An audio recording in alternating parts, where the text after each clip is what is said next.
It is Black History Month, and MiraCosta College is celebrating with a variety of events. Joining us this morning to talk about that, talk more about Black History Month in general, is Don Love. He is the adjunct counselor there at the school, and Dr. Bruce Hoskins, who is the department head of the sociology department, correct? Yes, sir. All right. Yes, sir. Good morning to the two of you. Good morning. Good morning. First of all, let's talk about MiraCosta College a little bit and its African-American attendance there and why it is significant in your eyes. You know, when it comes to, the population, for MiraCosta, the population is about 4% African-American. At the same time, that is a really significant number when you think about that is within a population of about 15,000 students. And also that, when you think about Black history, people tend to try to focus on the people, but Black history is everyone's history. And so it's not just significant for a 4% population, it is significant for 100% of the population. And so that's why Black history is just important, regardless of the number of people that, I would argue, regardless of the number of people that are in that space. And let's talk more about that and Black History Month. Where did it get its roots? Well, it started in 1926. Dr. Carter G. Woodson, a Black historian, recognized that the African-American experience was not being told in history books. And so he sought to change that.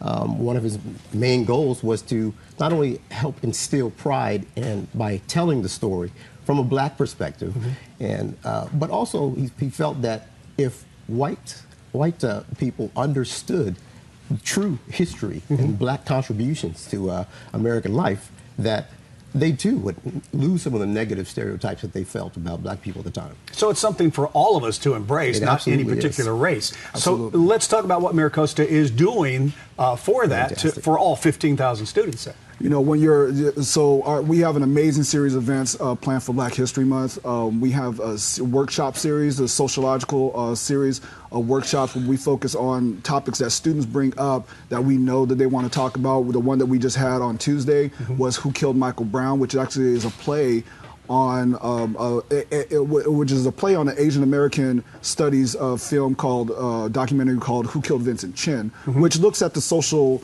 effects of what is it that contributed to the death of Michael Brown, not just the actual event itself, but what contributed.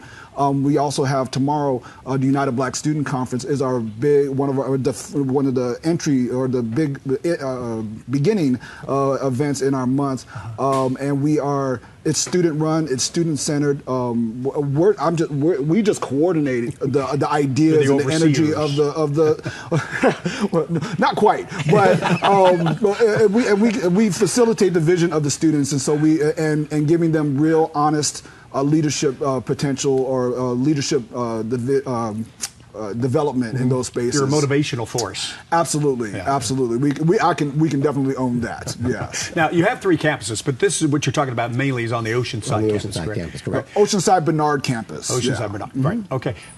You're very proud of a program you wanted to talk about that's been around now for about a decade. Umoja itself, the Umoja community has been around statewide for 10 years now.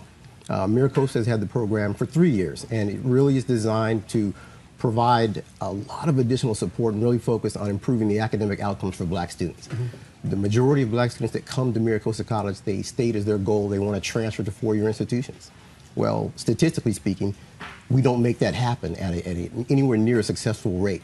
So Umoja, we've had in place for 3 years now, really does a great job of working with our students from a counseling perspective, providing opportunities for students to discuss relevant issues with Black students on a regular basis, providing a home base for students to meet regularly and just provide that community feel. Yeah.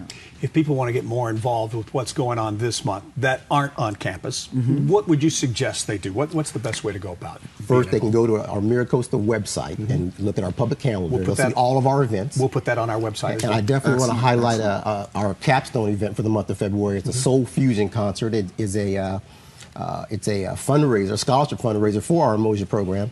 And we will have, we've got TJ Wilkins, who was on season 6 of The Voice.